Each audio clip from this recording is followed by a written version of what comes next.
Good morning and again welcome to our YouTube channel Harda degree college.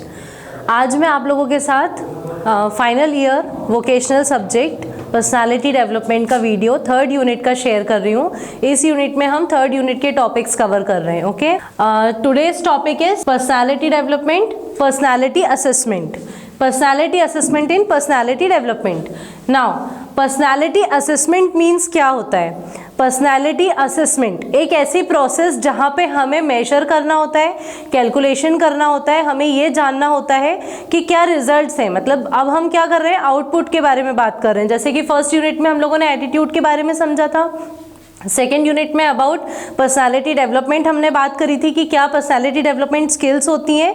अब जब हम हमारे एटीट्यूड पे ध्यान दे रहे हैं, हमारी पर्सनालिटी स्किल्स पे ध्यान दे रहे हैं, उनको डेवलप कर रहे हैं, तो अब उनका क्या आउटपुट होगा, हम उन्हें कैसे मेजर कर सकते हैं कि कैसे हम अपने आप को डेवलप कर रहे हैं और किस लेवल तक हमने उसको डेवलप किया है। तो वो हमारी थर्ड यूनिट का टॉपिक है जो है पर्सनालिटी असेसमेंट। ओके, नाउ आपको जैसे कि स्क्रीन पे शो हो रहा होगा, personality assessment refers to the process of evaluating and measuring an individual's psychological characteristics and traits। Personality assessment क्या होता है? ये एक ऐसी प्रोसेस है जहाँ पर हम इवेल्युएट कर रहे हैं और मेजर कर रहे हैं किसी भी इंडिविजुअल के साइकोलॉजिकल फॉर्म को, कि वो साइकोलॉजी कैसे वर्क कर रहा है, उसका मेंटल स्टेटस कैसे वर्क कर रहा है, उसको हम यहाँ पर क्या कर रहे हैं, इवेल्युएट कर रहे हैं या मेजर कर रहे हैं। Which is often utilised in various fields of psychology. यहाँ पर बहुत सी फील्ड्स, अगर हम मेंटल लेवल की बात करें तो उसमें क्या क्या आता है, क्लिनिकल साइकोलॉजी के बारे में भी हम बात कर रहे हैं कि क्लिनिकली मेंटल स्टेटस कैसा है व्यक्ति का, उसको भी हम यहाँ पर मेजर कर पाते हैं। Personality assessment is a field of psychology that seeks to understand and measure individual personality differences that categorise people across time and circumstances. यहाँ पर क्या हो रहा है, पर्सनालिटी असेसमेंट जब हम कर रहे हैं तो यहाँ पर हम ये अंडरस्टैंड करने की कोशिश कर रहे हैं कि कोई भी इंडिविजुअल व्यक्ति जो है टाइम के अकॉर्डिंग या कोई भी कंडीशन के अकॉर्डिंग वो किस तरह से रिएक्ट करता है डिफरेंट सिचुएशंस में, डिफरेंट कंडीशंस में, उसका क्या कहना होता है, क्या समझना होता है और कैसे किसी भी कंडीशन पर रिएक्ट करना होता है। ये सब उसका साइकोलॉजिकल स्टेटस होता है जो उसके एक्शंस को डिटरमाइन करता है। तो यहाँ हम उसका क्या कर रहे हैं, पर्सनालिटी असेसमेंट। ठीक है, देखिए उसके बाद है Personality assessment is used for variety of purposes including the identification and description of personality features among individuals। Personality assessment क्या है, क्यों यूज हो रहा है यहाँ पर?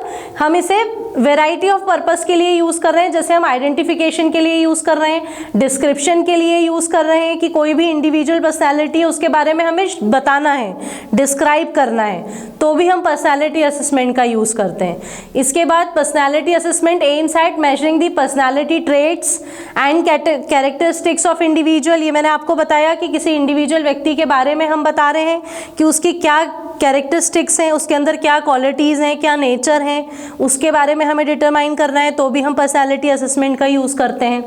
फिर personality defines us and constitutes N integral part of अस। हमारा इंटरनल पार्ट क्या है, कैसे हम लोग इनर वे से अपनी चीज़ों को करते हैं, कि हमारा क्या सोचना है, क्या किस तरह से रिएक्ट करना है, ये सारी चीज़ें एक पर्टिकुलर इंडिविजुअल पर्सनालिटी के बारे में जब हम बता पाते हैं तो वो पर्सनालिटी असेसमेंट के थ्रू ही बता पाते हैं। Hence we need to know about our personality as it has implications in several aspects of our life. ठीक है, तो इसीलिए हमें पर्सनालिटी असेसमेंट जो होता है वो बहुत इंपॉर्टेंट होता है, क्योंकि ये हमारी लाइफ के हर एस्पेक्ट्स पर यूज़ होता है। जैसे मैंने कुछ एस्पेक्ट्स लिखे हैं, for improving our own self, खुद को इम्प्रूव करने के लिए हमें पर्सनालिटी असेसमेंट इंपॉर्टेंट है। इफेक्टिव सोशल रिलेशनशिप, अगर हमें सोशल रिलेशनशिप्स को इफेक्टिव बनाना है तो हमें ये जानना ज़रूरी है कि हमारी पर्सनालिटी कैसी है, सोशली हम कैसे बिहेव करते हैं, सोशली हम कैसे रिएक्ट करते हैं, वो चीज़ों को भी हमें जानना ज़रूरी होता है। ठीक है, देन फॉर बेटर हेल्थ, अगर हमें हमारी हेल्थ इंप्रूवमेंट करना है तो भी हमें यहाँ पर अपनी पर्सनालिटी पर ध्यान देना होता है। फिर एफिशिएंट वर्क परफॉर्मेंस, हमारा वर्क परफॉर्मेंस इंप्रूव करने के लिए हमें पर्सनालिटी असेसमेंट इंपॉर्टेंट होता है। तो ये सारी चीज़ें जो हैं, ये कुछ एस्पेक्ट्स हैं जो हमारी लाइफ के जुड़े हुए हैं या हमारी लाइफ में बहुत इंपॉर्टेंट है, और उनको सही करने के लिए या उनके ऊपर हमारा जो वर्किंग है वो प्रॉपर हो, उसके लिए हमें हमारी पर्सनालिटी असेसमेंट बहुत इंपॉर्टेंट होती है। देन उसके बाद है personality has been found to be associated with outcomes in many areas. बहुत से एरियाज के आउटकम्स के लिए भी हम अपनी पर्सनालिटी को इम्प्रूव करना चाहते हैं और उसके ऊपर एसेस करते हैं, जैसे कि education, career, counselling and clinical. ठीक है, ये हर तरह के जो एरियाज हैं उन पे हम अपनी पर्सनालिटी के थ्रू ही वर्क करते हैं। Personality is an integral part of us, it has implications for everything we do and hence the importance of personality assessment can not be denied. और यहाँ पर क्या होगा कि पर्सनालिटी से क्या होता है कि हमारा इंटीग्रल पार्ट जो है वो भी हम उसको भी डेवलप करते हैं, मतलब हमारा सोचना, हमारा बिहेवियर या हमारा बॉडी लैंग्वेज क्या होगा। ठीक है, तो ये सारी चीज़ें क्या होती हैं, इम्प्रूव होती हैं अगर हम पर्सनालिटी असेसमेंट इम्प्लीकेट करते हैं तो। एंड इसीलिए पर्सनालिटी असेसमेंट जो है वो इम्पॉर्टेंट है।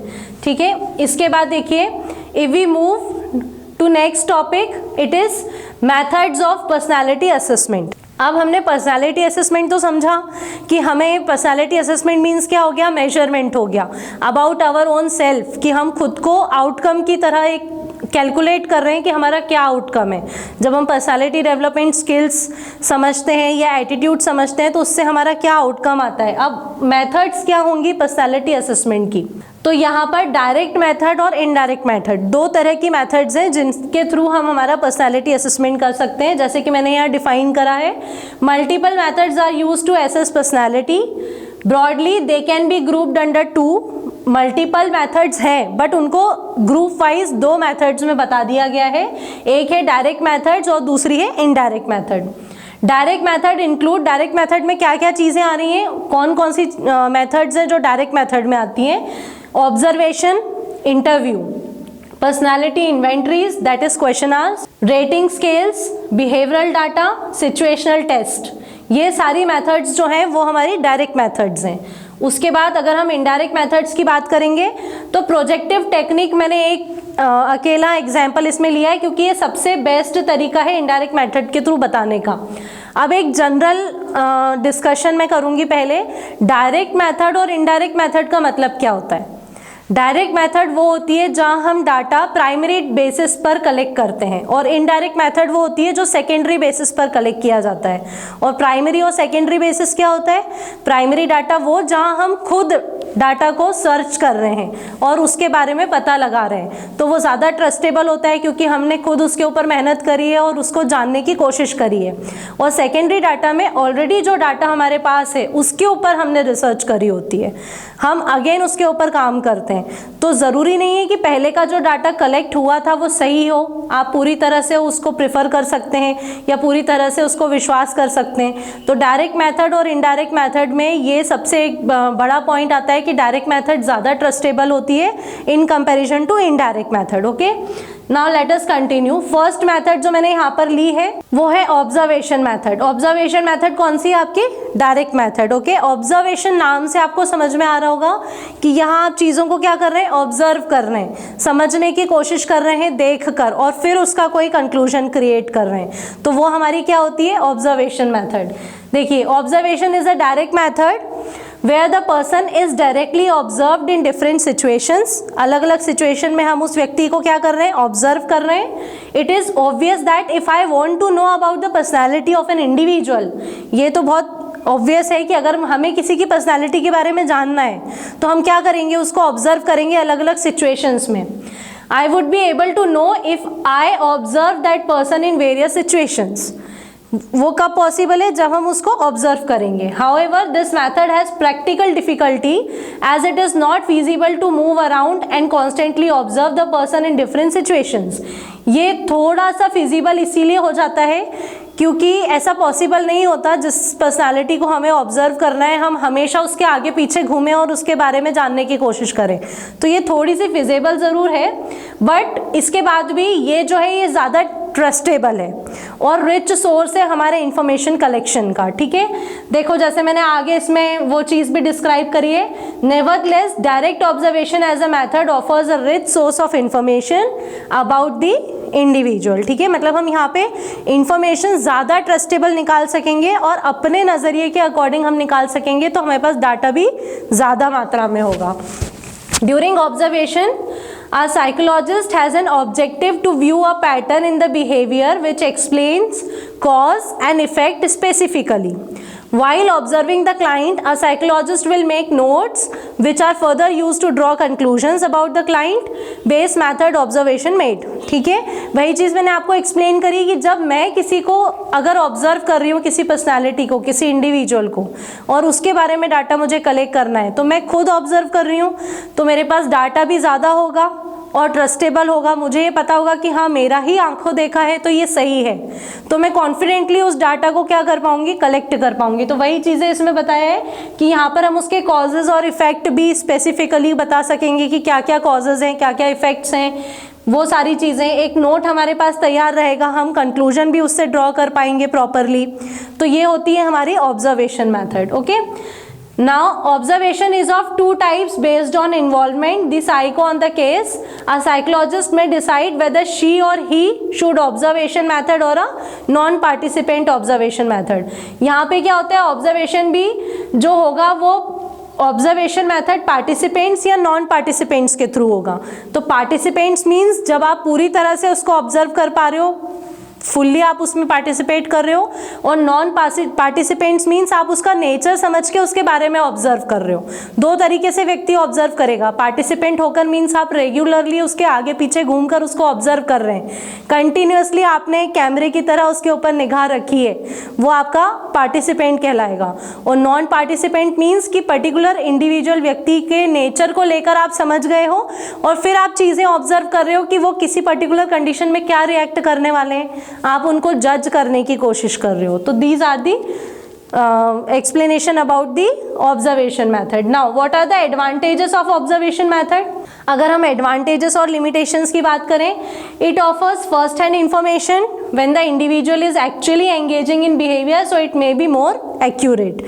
ये मैंने आपको पहले ही बताया कि डायरेक्ट मैथड क्या होती है, आप खुद रिजल्ट निकालते हो, आप खुद उस पर वर्क करते हो, तो ज़्यादा एक्यूरेट होगी, ज़्यादा ट्रस्टेबल होगी।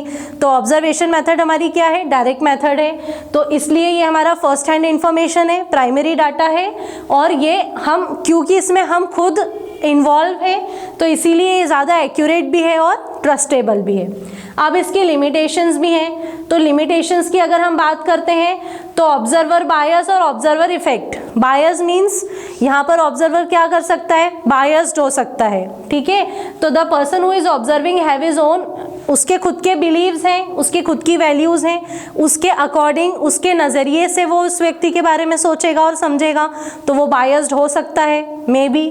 ठीक है, विच में इफेक्ट दी ऑब्जर्वेशन प्रोसेस, इससे हमारी ऑब्जर्वेशन प्रोसेस भी इफेक्ट होगी, and interpretation of the observation data, data जो हमने निकाला है वो भी इफेक्ट होगा।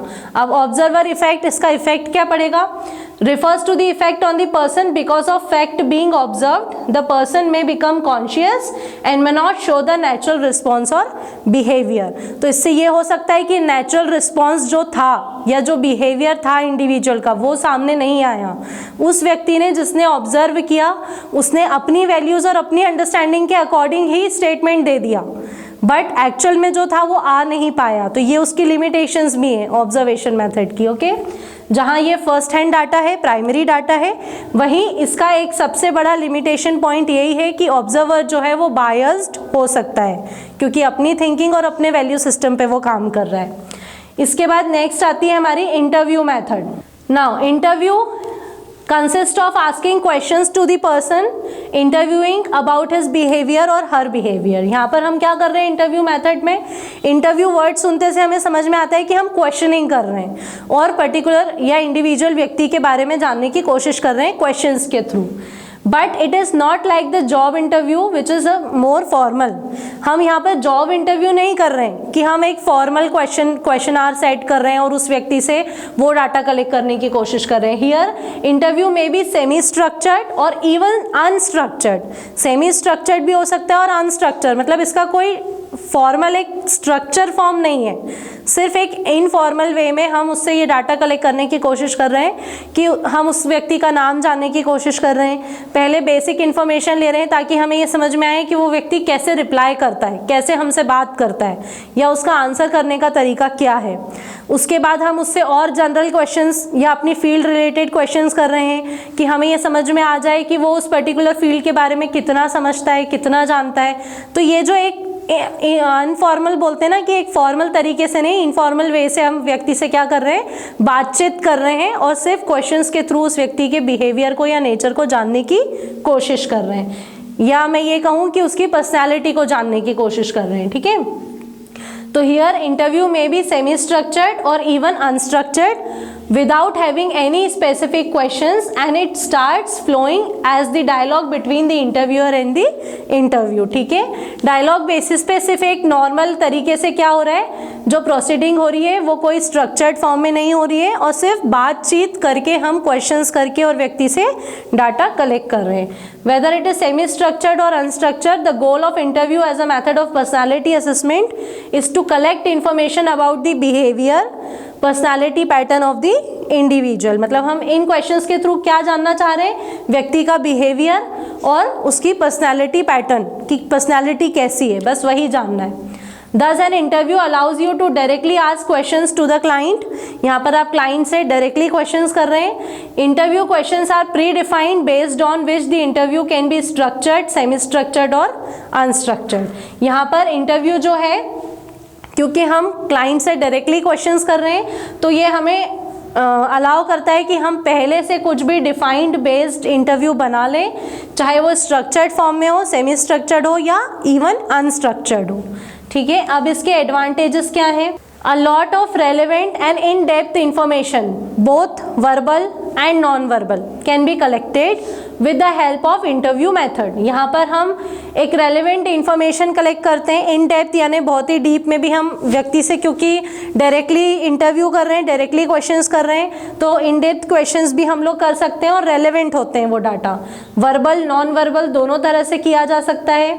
Interview offers greatly flexibility than other method of psychological assessment. Interview जो है ये इसमें फ्लेक्सिबिलिटी ज़्यादा होती है, क्योंकि यहाँ पर हम समय के अनुसार कंडीशन के अकॉर्डिंग चेंज भी कर सकते हैं अपने क्वेश्चन को या डाइवर्ट करके पूछ सकते हैं। पर बाकी जो मेथड्स होती हैं जैसे ऑब्जर्वेशन मेथड, वो तो डिपेंड ऑन कंडीशन की कैसे वर्क कर रहा है उस पर ही कंक्लूजन आता है। पर क्वेश्चंस में या इंटरव्यू में ये होता है कि व्यक्ति के नेचर को समझ के या उसकी पर्सनैलिटी को समझ के क्वेश्चन को डाइवर्ट भी किया जा सकता है, तो ये मोर फ्लेक्सिबल होता है। ठीक है, अब इसके लिमिटेशंस क्या हैं? जब हम लिमिटेशंस की बात करेंगे तो बायस of interpretation, interviewer may be biased and his or her beliefs and prejudices may color the interpretation of the responses of the interview या client। यहाँ पर interpretation जो है वो biased हो सकता है। ठीक है, फिर halo effect which may create a positive or negative first impression of the client in the beginning of the interview। These accordingly may affect the subsequent interaction with the client। Interview method में the hello effect जो होता है वो बहुत ज़्यादा इफेक्टफुल होता है, वहीं से नेगेटिव या पॉजिटिव थिंकिंग माइंड में क्रिएट होना शुरू हो जाती है अबाउट द एटीट्यूड और the personality of the interview और द क्लाइंट। ओके, फिर आता है interviewer subjectivity. As the interviewer plays a crucial role in interviewing and interpreting the responses of the individual, the subjectivity of the interviewer may affect the result। यहाँ पे subjectivity जो होती है मतलब जिस particular topic पे आप व्यक्ति का इंटरव्यू लेना चाह रहे हैं उसका रिस्पॉन्स बहुत ज़्यादा मायने रखता है, वही रिस्पॉन्स से रिजल्ट जो है वो इफेक्ट हो जाता है। जैसे मैंने आपको बोला था कि कोई भी कंडीशन के बारे में हमें जानना है तो हम उस व्यक्ति से क्वेश्चन कर रहे हैं उस पर्टिकुलर कंडीशन से रिलेटेड कि उसके व्यूज़ क्या हैं। ठीक है, तो वो नेगेटिव पॉजिटिव दोनों तरह से रिस्पॉन्सेस होते हैं और उसी से उसका रिजल्ट भी इफेक्ट होता है। As we discussed earlier, reliability and validity are the two properties of good psychological test। In case of unstructured semi-structured interview, the reliability and validity will be less because the subjective nature of the interview। On the other hand, if the interview is structured, it may not provide much useful information। Reliability और validity क्योंकि ये क्या है, subjective based हो रहा है तो उसकी वजह से यहाँ पर कोई भी एक तो अनस्ट्रक्चर्ड फॉर्म में हम काम कर रहे हैं, सेमी स्ट्रक्चर्ड में, अनस्ट्रक्चर्ड में, ऊपर से हम सब्जेक्टिव ले रहे हैं, तो यहाँ पर क्या हो रहा है, रिलायबिलिटी और वैलिडिटी जो है वो भी एक इफेक्ट कर रही है चीज़ों को, और इंटरव्यू जो है वो स्ट्रक्चर्ड बेसिस पर हो रहा है। Next about the limitation, lack reliability validity. अब यहाँ पर अगर हम लैक, क्या इसमें क्या चीज़ें हैं, जैसे मैंने आपको पहले भी बताया, रिलायबिलिटी और वैलिडिटी जो है ये मोस्ट इम्पॉर्टेंट प्रॉपर्टीज़ होती हैं साइकोलॉजिकल टेस्ट की। बट अगर हमने अनस्ट्रक्चर्ड या semi structure interview format decide किया है तो ये डाटा जो है वो ज़्यादा रिलायबल, या वैलिडिटी भी उसकी कम होगी, ज़्यादा रिलायबल भी नहीं हो पाएगा, क्योंकि ये क्या है, सब्जेक्टिव नेचर का है। और वही दूसरी तरफ अगर हम देखें कि हम इंटरव्यू अगर स्ट्रक्चर्ड फॉर्म में ले रहे हैं तो यहाँ से जो हमें इंफॉर्मेशन मिलेगी, जो हमें इंफॉर्मेशन प्रोवाइड की जाएगी, ये ज़्यादा यूजफुल इंफॉर्मेशन हमें प्रोवाइड नहीं कर पाएगा। तो इस तरह से हमारी रिलायबिलिटी और वैलिडिटी जो होती है वो भी इफेक्ट होती है। तो lack, reliability and validity are two properties of good psychological test in case of unstructured and semi-structured interview. The reliability and validity will be less because of the subjective nature of the interview, and on the other hand, if the interview is structured, it may not be provide much useful information. ठीक है। Next is time consuming. ये हम लोग क्या देख रहे हैं, disadvantages of the interview method, okay, और limitations of the interview method. Time consuming, ज़्यादा से ज़्यादा टाइम कंज्यूमिंग होगा क्योंकि हम यहाँ पर क्या कर रहे हैं, व्यक्ति का इंटरव्यू ले रहे हैं, उससे बातचीत कर रहे हैं, क्वेश्चन आस्क कर रहे हैं, तो इस वजह से ये टाइम कंज्यूमिंग भी होगा और एनर्जी भी इसमें ज़्यादा लगेगी। तो interview will require more time, energy if it has to give really in depth and useful information, okay. Next is not easy to take the interview.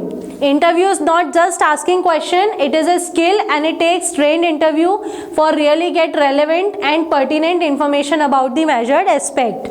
यहाँ पर बहुत easy नहीं होता है इंटरव्यू लेना, क्योंकि हम क्या कर रहे हैं, डिस्कशंस में या क्वेश्चंस में हम लोग सबसे इंफॉर्मेशन कलेक्ट करने की कोशिश करते हैं, और वो डाटा भी ऐसा होता है कि हम उसके ऊपर ट्रस्ट कर सके, या वैलिड डाटा हो, रिलायबल डाटा हो, उसे कलेक्ट करने की कोशिश करते हैं, जो कहीं ना कहीं हमारे अनस्ट्रक्चर्ड फॉर्मेट की वजह से भी पॉसिबल नहीं हो पाता है। तो इसीलिए बहुत इजी नहीं होता है इंटरव्यू मेथड में भी इस तरह की चीज़ों को डिस्कस करना।